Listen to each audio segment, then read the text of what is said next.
Bien-aimés frères et sœurs en Christ, bonjour. Pour notre étude de catéchisme de ce jour, nous allons poursuivre avec la question 27. Quels sont les devoirs de ceux qui croient en Jésus-Christ? Oui, bien-aimés, ceux qui croient en Jésus-Christ ont des devoirs. C'est vrai qu'on pense souvent à nos droits, mais pas toujours à nos devoirs. Quels sont les devoirs de ceux qui croient en Jésus-Christ? Qu'est-ce que croire en Jésus-Christ implique? Ça implique beaucoup de choses. Ça implique déjà le confesser devant les hommes. Ça implique d'avoir une certaine attitude, vivre selon une certaine éthique. Et tout cela dans la connaissance de la parole de Dieu et de l'enseignement du Christ. Donc, quels sont les devoirs de ceux qui croient en Jésus-Christ, c'est-à-dire les vrais adorateurs?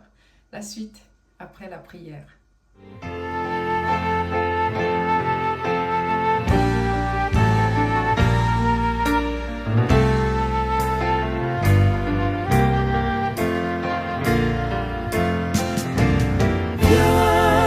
Esprit de Dieu vivant, sois le maître en moi. Viens, Esprit de Dieu vivant, sois le maître en moi.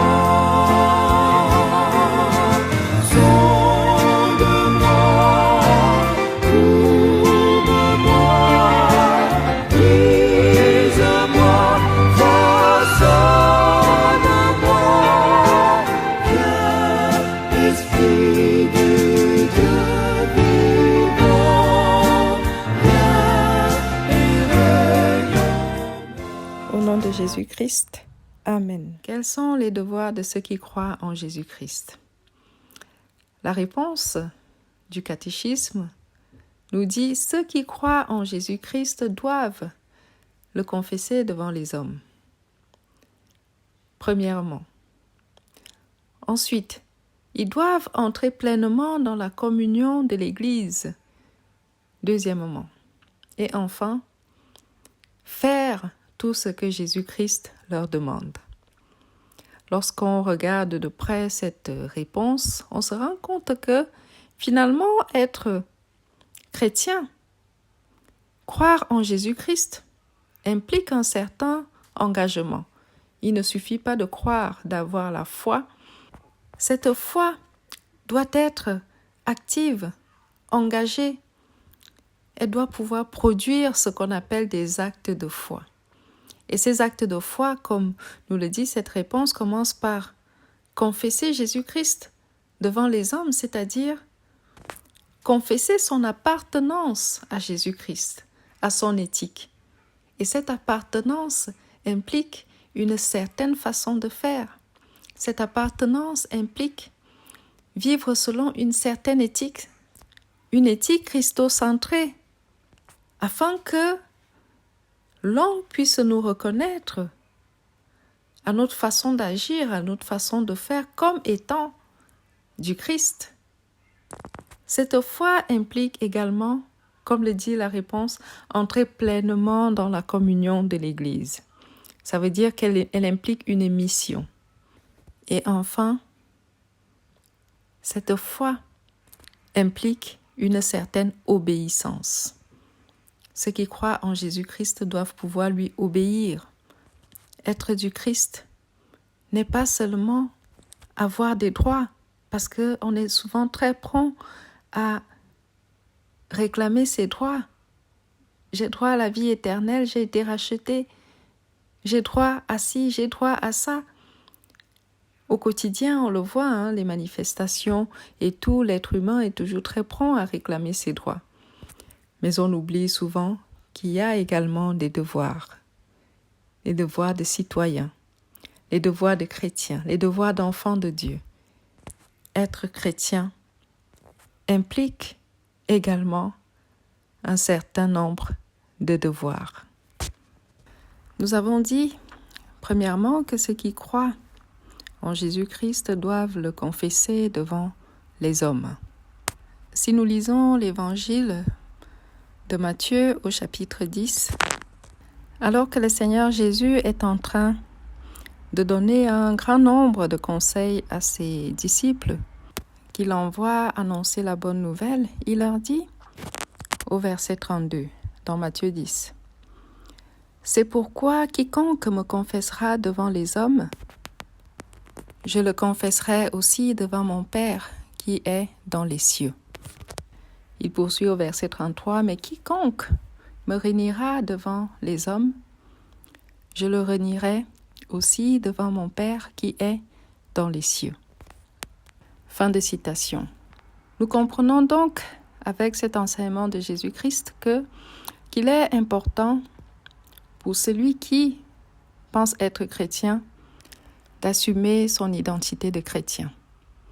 Confesser Dieu devant les hommes, assumer être chrétien et se comporter en tant que tel. Ne pas faire comme certains de nos jours qui disent « Oui, j'ai une foi, mais elle est au fond du cœur. Je crois qu'il y a un Dieu qui existe quelque part, mais bon, vous savez, la foi, c'est un peu utopique, donc je ne suis pas trop actif dans la foi, mais de temps en temps, je vais à l'église le jour du baptême ou pour assister à un mariage. » Non, ou on est chrétien ou on ne l'est pas. Un chrétien, c'est le chrétien actif qui assume son identité de chrétien, qui est actif en tant que chrétien, qui revendique même devant le monde avec fierté d'être chrétien. Pas celui qui va renier son Dieu devant les hommes parce qu'il a peur qu'on le traite de quelqu'un d'un peu irrationnel ou qui croit à des choses qu'il n'a pas vues parce qu'il a la foi. Une foi réelle et sincère est entière. Elle est entière et elle s'assume. Un des devoirs de chrétien est donc, premièrement, de s'identifier en tant que chrétien, c'est-à-dire confesser devant les hommes qu'on est pleinement chrétien. Ensuite, un autre devoir de chrétien est d'entrer pleinement dans la communion de l'Église. Qu'est-ce que ça veut dire? Ça veut dire être actif et engagé dans l'Église du Christ. L'apôtre Paul dit que l'Église est le corps du Christ et tous les membres qui forment cette Église, cette assemblée de croyants, sont des membres actifs de ce corps qui est appelé à grandir, ce corps qui doit bouger, ce corps qui est actif et chacun des membres de ce corps doit avoir un rôle précis pour être en accord avec le chef de ce corps, la tête, qui est le Christ lui-même.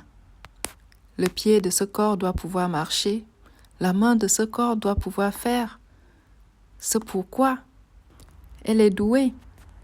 Chaque membre de ce corps a une mission précise dans l'Église du Christ. Et c'est pourquoi, pour que l'Église reste en marche, il faut que chacun de ses membres mette à sa disposition ce pourquoi il est doué.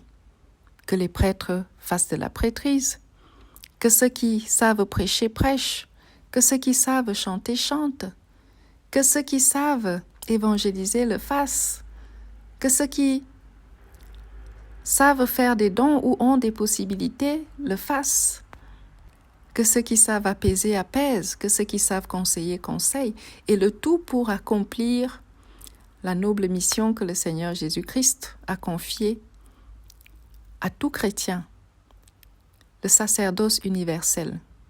Avant de monter au ciel après sa résurrection, avant son ascension, le Seigneur Jésus-Christ a confié une mission capitale, importante, à ses disciples et à tout chrétien. Et cette mission est un devoir pour tout chrétien.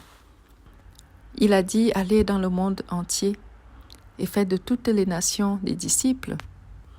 Cette mission sacerdotale qui nous est confiée, on peut la lire dans plusieurs évangiles. Nous allons prendre par exemple Matthieu 28, des versets 19 à 20. Avant l'ascension, le Seigneur Jésus-Christ dit à ses disciples « Allez, faites de toutes les nations des disciples, les baptisant au nom du Père, du Fils et du Saint-Esprit, et enseignez-leur à observer tout ce que je vous ai prescrit. Et voici, je suis avec vous tous les jours, jusqu'à la fin du monde. » Fin de citation. Évangéliser, annoncer la bonne nouvelle, voici un autre devoir du chrétien. Et cela se fait dans l'assemblée de chrétiens, dans le corps du Christ, qui organise donc cette mission d'évangélisation. C'est pourquoi quelqu'un qui se fait baptiser, il va rester chez lui, qui ne met pas à la disposition de l'Église les dons qui sont les siens pour participer à cette noble mission, n'est pas pleinement dans son devoir de chrétien. Il ne faut pas forcément être responsable d'Église. Le fidèle, par sa présence à l'Église, participe déjà à cette mission. Dans ses chants de louange, dans son assiduité, il participe d'une certaine façon à notre noble mission à tous. Et en même temps, sa foi est édifiée, parce que la foi est édifiée là où des frères et sœurs se soutiennent les uns les autres. La foi a besoin d'être nourrie par des enseignements. La foi a besoin d'être active par des œuvres et des actes de foi. Car tout comme, on va dire, l'amour sans preuve d'amour est un peu discutable, la foi également, sans des actes et des œuvres de foi, paraît un peu superficielle. Un des devoirs du chrétien, c'est également entrer pleinement dans la communion de l'Église, accomplir sa mission sacerdotale, annoncer la bonne nouvelle du Christ qui sauve. Et ça peut se faire n'importe où et à n'importe quel niveau, qu'on soit responsable d'Église ou pas. Rien n'empêche un chrétien d'annoncer cette bonne nouvelle même à son collègue au travail. Et également, il est important pour le chrétien d'être actif dans la foi, pratiquant, comme on dit communément. Être chrétien pratiquant, participer à cette communion active de l'Église pour être aussi l'un de ceux qui posent leur pierre à l'édifice, cette grande œuvre du Christ, pour que la bonne nouvelle qui sauve soit annoncée dans le monde entier. Ensuite, un autre devoir du chrétien, et pas des moindres, c'est l'obéissance au Christ. Faire tout ce que Jésus-Christ demande. Dans l'Évangile selon saint Jean au chapitre 14, des versets 15 à 17, alors que Jésus-Christ, sachant que sa passion approche, donne des conseils à ses disciples pour les fortifier, il leur dit, dans Jean 14, de 15 à 17, « Si vous m'aimez, gardez mes commandements. Et moi je prierai le Père, et il vous donnera un autre consolateur, afin qu'il demeure éternellement avec vous, l'Esprit de vérité que le monde ne peut recevoir, parce qu'il ne le voit point et ne le connaît point. Mais vous, vous le connaissez, car il demeure avec vous et il sera en vous. » Fin de citation. Le Seigneur Jésus-Christ dit au verset 14, « Si vous m'aimez, gardez mes commandements. » L'amour se traduit d'abord par l'obéissance. Obéir à Dieu, c'est lui manifester son amour, son attachement. On ne peut pas prétendre aimer Dieu si on ne lui obéit pas. Or, nous savons que le premier de tous les commandements, c'est l'amour de Dieu. Que ce soit dans les commandements de Moïse, les 10 commandements de Moïse, le premier c'est « Tu n'auras pas d'autre Dieu que moi ». Dieu demande un attachement exclusif. Mais également, dans les 2 commandements principaux que le Seigneur Jésus-Christ donne, un jour alors que les pharisiens lui demandent quel est le plus grand des commandements, le Seigneur Jésus-Christ leur répond dans Matthieu 22, des versets 36 à 40, « Tu aimeras le Seigneur, ton Dieu, de tout ton cœur, de toute ton âme et de toute ta pensée. » C'est le premier est le plus grand commandement. Et voici le second qui lui est semblable. Tu aimeras ton prochain comme toi-même. De ces 2 commandements dépendent toute la loi et les prophètes. Matthieu 22, de 36 à 40. Nous voyons donc que tout part de l'amour de Dieu. Aimer son Dieu de tout son cœur, de toute sa pensée. Et comment comprendre donc que quelqu'un prétende aimer Dieu sans lui obéir? Parce que quand on aime avec tout. Aimer Dieu, c'est aimer son éthique, aimer ses enseignements, c'est aimer ce qu'il apporte, c'est tout faire pour se conformer à sa volonté. Et donc l'amour de Dieu passe inévitablement par l'obéissance. Et qui dit obéissance dit vivre selon son éthique, vivre sous le joug de Jésus-Christ, qu'il dit d'ailleurs être léger. Aimer Dieu, c'est également lui obéir. C'est pourquoi le Seigneur Jésus-Christ dit « Si vous m'aimez, respectez mes commandements ». Et donc c'est un devoir pour le chrétien d'être obéissant. On n'est pas chrétien seulement de bouche, on est chrétien par sa façon d'être, par une certaine conduite, par une vie centrée sur le Christ, dans son enseignement, en vivant dans l'obéissance, ou du moins en se battant tous les jours pour y parvenir. Obéir à Dieu, c'est également un devoir pour le chrétien. Bien-aimé en Christ. À notre 27e question du catéchisme d'aujourd'hui, quels sont les devoirs de ceux qui croient en Jésus-Christ? Nous pouvons répondre avec conviction. Ceux qui croient en Jésus-Christ doivent le confesser devant les hommes, entrer pleinement dans la communion de l'Église et faire tout ce que Jésus-Christ leur demande. Voilà pour aujourd'hui.